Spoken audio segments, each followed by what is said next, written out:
Hey everyone, this is Julia with episode number 67 of the Mixology Talk podcast. This week, we are going back to the dictionary, and probably the Urban Dictionary, if I had to guess. We're talking about some terms that you might hear behind the bar if you're a bartender, and that you may not ever hear if you're not a bartender. I think we've touched on this topic a little bit before, but today we're taking it a little bit deeper, so stick around. So I would say in no particular order, but actually we are going in an order today. I went ahead and alphabetized our list. Of course you did. I couldn't help myself. The really challenging part was, where do I put 86? Beginning or end? Ooh, or do you spell it E-I? Oh, I didn't even think of that. Well, it's at the end of the list, so I just spoiled the end of the episode. You'll have to stick around for that one. Great. So the first one is... Back. Back, right. So this is a term you'll hear from time to time when somebody orders typically like a shot of something. So typically like whiskey and ginger or a Fernet and ginger back. So what does that mean? Just Fernet and ginger ale? No, it actually means like a shot of Fernet with a side glass, a small glass of ginger ale or ginger. So it's ginger not beer. One drink at all. It's kind of like a chaser. Right, exactly. So, okay. And this is not to be confused with the bar back or back bar. No, very different. Which occurs to me, bar back and back bar are very similar in name and very, very different in what they actually are. It's true. But yeah, this is like a side glass of something. So, for example, one of the shots out there right now is called a pickleback. I have heard it, but I did not put two and two together. So what is it? If I remember correctly, it's whiskey with a back of pickle juice. So how big is the back? Like an ounce? It could be like a small amount. Like, I can't imagine you want to drink like 4 ounces of pickle juice. That sounds terrible. Like a Collins glass filled with, like an ounce or something like that. I wonder if you could carbonate pickle juice.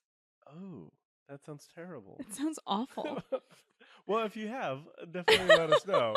But I've only had a pickleback once or twice. I will admit they're pretty damn tasty. I don't believe you. And pickle juice. It's a weird combination. I don't know. Moving on.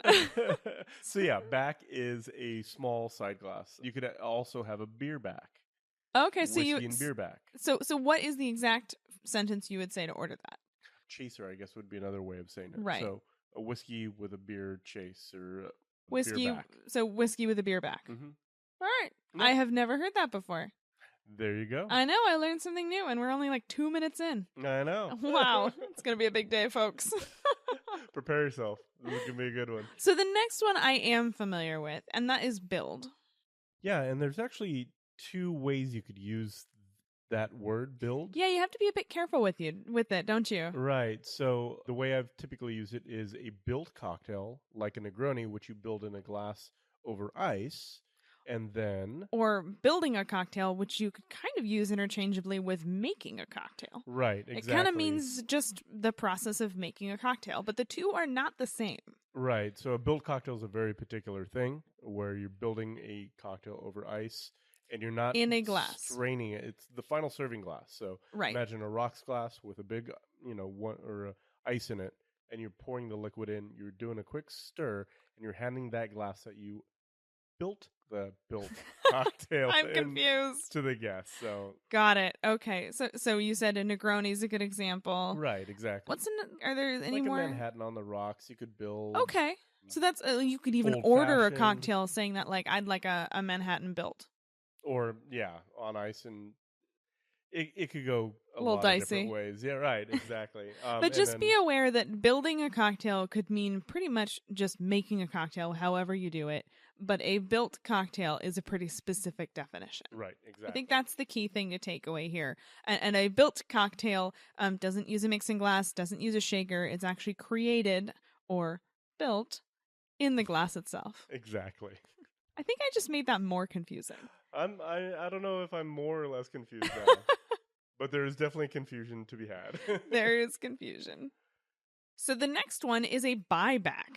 Now, this is something that I think there's probably a lot of words for this, but according to the internet, this is a term that describes when basically your bartender likes you and they give you a complimentary drink. Right, and the way I've heard this one on behind the bar is in almost negative terms. So, like, for example, if the bar has a buyback policy of every third drink, you get one for free. Oh, really? Right. And then... So it's not necessarily just like, I like you, I'll give you something. It may actually be a policy. Right. It could very well be a policy. It depends on the type of bar you're working in, but that's some of the context that I've heard this word being used now as a buyback. Got it. Now, just because you know the term, I should caution you, do not use it. If you're a customer, don't ask for a buyback. Just because you know the word, it's not going to do you any favors. Probably going to make you look like kind of a jerk. Right. I mean, comp is another word that you could use for this, but this is kind of an old school terminology. You don't really hear this one very much. You hear it a little bit in restaurant and bars, but very, very, very few times. Usually the word that you use now is comps. Comps. That makes sense. All right, we have made it past the B's, and we are on to call drink. Yeah, so a call is, imagine you have a couple different categories of drinks. The first one is well, where you just say, I want a gin and tonic. And that would be anything that's in the well, usually the cheapest stuff. Right. We may actually get to that here in the vocab part. Ooh, I wonder if I got that one. But the other one is a call drink, where you're calling a brand. So, for example, instead of saying, I want a gin and tonic, I might actually order a call drink, which would be a Tanqueray and tonic. Exactly. Mm-hmm. So that's when you actually call out the specific brand that you're looking for. Exactly. So calling is just what brand you're wanting in that drink. I can remember that one. Yeah. So this one, I don't think I've ever heard this before. And so, Chris, I'm not really sure if this is actually used or if the internet is lying to me. Have you ever heard the term finger as a unit of measurement behind the bar? Right. This is a very old school thing. Is this like back before people actually had jiggers? I've only seen 2 or 3 people actually ask for this. Usually around whiskey. Yeah, I feel like I may have heard like, just a finger of whiskey. Like, right. Like when you're drinking it neat. So basically, it is a form of measurement. So imagine a rocks glass and you say, I'll take 2 fingers of whiskey. You're literally going to drop 2 fingers next to the glass and pour until it hits the top of your finger. So in other words, patrons must really like the guy with the big hands. Right, exactly. It seems like giant sausage fingers. Such an imprecise form of measurement. But then again, I guess if you're just running quickly, like, go with it. Yeah, it's kind of a rough unit of measure, really. It's like a single versus a double. And like I said, I've only heard anybody use this terminology like 2 or 3 times in my entire career, and one of them was before I was even tending bar. Oh wow! Yeah, so it may be a lot more common in different parts of the country. I'd be curious. In the Bay Area, very few people I've ever run into call their whiskey by finger measurements. Yeah, that's a bit strange. It's risky. You never know how much you're gonna get. I think it's risky on the part of the patron and, of course, the bar itself. Right, exactly. So the next bar term that we'll talk about is the float. Like a root beer float? No, those are so good though. They are. Especially with green chartreuse. Oh. I'm telling you guys, if you guys haven't had one, try it. Just root beer and green chartreuse. You would put green chartreuse in your toothpaste. Oh, now that I've said that, you're totally going to try that, aren't you? I got a new idea for a business. Okay, so what's a float? A float is just a small amount of alcohol that goes on top of a cocktail. So when you say on top of a cocktail, tell me a little bit more about how that works. So you're basically just pouring a small amount of alcohol on top of a cocktail. But you know what I mean? You're basically creating an entire cocktail, and it's typically liqueur, sometimes liquor, but typically kind of a sweet finish to something. So imagine Cadillac Margarita. Okay. They put a float of Grand Marnier on the top of it at the very end. So, okay, so you make the whole cocktail. It's in its final glassware. And then you very carefully pour the in this case, Grand Marnier at the very top part of the liquid so that it kind of stays at the top? Yeah, that's the idea. But typically, the density is usually much heavier. Right, I was going to say, liquid underneath it. Grand Marnier sounds pretty heavy. But with dark rum, this is a really good one too. So like a dark and stormy? Dark and stormy, exactly. Okay. So the density is much lighter, so it stays on the top. So the key here is don't stir it. Right, exactly. So, and it'll create this nice dark band right across the top. Angostura bitters is another really good way of, doing a float. Okay. Like in swizzles and stuff like that, it'll create this color band right at the very top. So how would you like use that if you were if somebody was describing how to make a cocktail that had that used this technique, how would they describe it? Typically, it'll be at the end. If you read through a recipe, it'll say, and put a float of amaretto on there, or something like that. Put a float of blank. Got it. That makes sense. Add a float of that, and typically it's only like a quarter ounce, half an ounce at the most. Right. Is it there for, I would imagine, aroma or is it visual? Be taste. And that first sip is going to be pretty heavy, and whatever I could see that is on top, if it stays on top. If it stays. But yeah, that's the idea with a float. So the next one is par, like golf. Right, and kind of like golf, it's what you should have set up either before or after a shift for as far as stock goes. So how is this different from like a mise en place? Mise en place is a lot of mise en place is about preparation, where pars are typically around stock. So mise en place typically refers to garnish, anything like that. Right. Where pars are, I need 4 bottles of vodka before I can open my shift or after I close my shift. Okay, so this is basically making sure you've got enough of the product that you're going to need to get through a whole shift. Right, exactly. So, for example, you could ask somebody, hey, have you checked out your par on, vodka, or what's your par on soda, mixers and stuff like that. And then typically what you will see in a lot of bars and restaurants is a par sheet.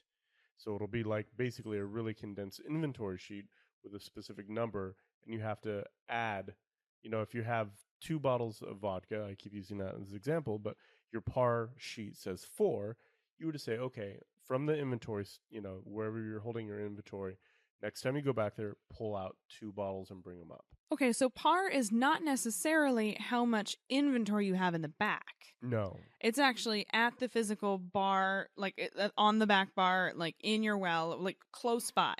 It could be any place, actually. So imagine it could be in the bar, like the physical bar. It could be in the inventory. So in the physical bar, when you start your shift, you're filling to that, or when you're ending a shift, you're filling to that par. When you're doing for ordering, it's the same thing. You're ordering up to par. Got it. You're filling up your back stock up to a specific number, and that's your par. So you might have a different par for like a shift and a different par for how much you want to keep in the back room. Exactly. Because you're not going to want to... Definitely will have those 2 different numbers. Yeah, you're definitely not going to want to run on just one shift's worth in the back. Right, exactly. So yeah, typically it's referred to usually as a number. So what's your par on vodka? Like 12 cases or whatever, your par is. So if you have a really great shift, could you say that you were like 3 under par? Like golf? Could be. Is that how it works? No, not really. But the lower the number, the better? I never thought about it like that. I guess I guess that could be a interesting way of comparing shifts. I was 2 under par. I was 12 under par. Oh, we should start it. Let's make this a thing. Oh, no. No, it's not a thing. It's not a thing. Next up is the speed rail. Yeah, so the speed rail is where you hold all of your bottles in front of you, typically at around waist level, a little bit lower than waist level, and it holds what you want to get fast. So typically your house cocktails will be in your speed rail. So how is this different from the well? You could think of it in a couple different ways. The well is like one single station, and then you have 1 or 2 speed rails in front of you that hold all of your well alcohol. Okay. So the well is typically like the ice bin where you're making a lot of your drinks out of. But the speed rail is where the bottles live. Right, exactly. So imagine you have an 8-foot section of bar, right? Your well, that station, could be 3 to 4 feet, but then you could have 8 feet of speed rail. So then you would have, your well alcohol, this is getting really confusing, directly in front of you. But then all of your house cocktails could be in a speed rail to your side. So that way you don't have to go behind you to the back bar. Another word we should probably... it's pretty self-explanatory. Yeah, I think you know what the back... behind you. Yeah, not the bar back. That's right. different. So instead of turning around to the back bar every time you have to make one of those house cocktails, you have all the ingredients you need in a speed rail. So you can stay facing the customer too. Right, and in a smaller proximity, and you can just produce cocktails faster. Makes a lot of sense. Right. Well, and related to that, the next term is well or well drink, which we just covered well, but a well drink is kind of like the opposite of a call drink, right? Right, and we mentioned this, I think, earlier. So you take a Tanqueray and tonic, and that would be a call, and then the well drink would be a gin and tonic. Typically, it's the cheapest product in the house. The least grade, typically. Yeah, I mean, but I would contend that it's not necessarily a bad thing. No. I mean, I think that one thing that a lot of bars do is they choose a set of well spirits that are good enough for the brand that they're trying to represent at their bar. Right, exactly. And so it'll be the cheapest thing in that bar, but it's not necessarily going to be vodka from a plastic bottle. Right. I mean, I know there have been restaurants and bars that I've worked in where the well is actually quite premium. So they carry like Tanqueray in the well, and oh wow, Cointreau's their well triple sec, or just a really elevated well. So even if you just get a gin and tonic, you're going to get by default a really good brand. And I'm sure they price accordingly on their cocktails. I mean, the fact of the matter is, you're going to have to pay for that somehow. Right, so a nice fancy restaurant, their well is going to be really good. Where the neighborhood bar, they may be serving in glass, so but they could be serving in plastic too. In theory, could the call drink actually be lower quality than the well drink? In theory, yeah, I guess so. Yeah, I mean, if you you put Courvoisier VSOP in your well and you call for a Courvoisier VS. Like I do all the time. What can I say? I'm trying to think abstractly here, and I think I may have messed it up. But the moral of the story is the well is kind of like the word house, right? Like the house red, the house white. Exactly. Yeah. So it's what's going rum. to be in the speed rack, right? Mm-hmm. And it's typically going to be a less expensive item than what you would call for, but not necessarily. Not necessarily. Yep. So we've come to the moment you've been waiting for, or perhaps not, and that is 86. And there are two different meanings for the word 86, but they're kind of similar. I only know one. The meaning one. means pretty much the same, but you use them in two different ways. So the first way, which you may be aware of, is when you get 86 from an establishment. Yes, we have a friend. Yes. We have a friend who has been 86 from a few establishments. That's the context that I know it. So 86 is you leave and you never come back. You're no longer welcome to come back to that bar or a restaurant or wherever. Do bartenders really remember? I always wondered about this. Yeah, the communication between bartenders is not as good, but if the same bartender is on shift, they've 86 somebody, they're going to enforce that. So it probably just doesn't happen that often. So if you do it, it's memorable. Right, and I've had to do it a few times. Just, people being creepy or weird or something like that. Yeah. Or for other reasons as well. But the other term of 86 is when you're working and you 86 an item. So the context is very similar, but basically means you ran out of something. So it's not banishing a cocktail. No. Well, I guess banishing it from being ordered. Okay, yeah. I'll give you that. But basically it would be like, oh, I'm out of Jack Daniels. And then so my way of communicating this to other bartenders or waiters or servers is 86 Jack Daniels. And they know that's no longer available. So it's just kind of verbal shorthand. Right, exactly. Makes sense. Do you know where the term comes from? Because I have no idea. No, you know what? I knew it once a long time ago, and it was really fascinating, and I completely lost it. Because I did a little bit of research, and moral of the story is nobody knows. Of course. There's a lot Alcohol of conflicting history. It's always a great story, but you can never really pin it down.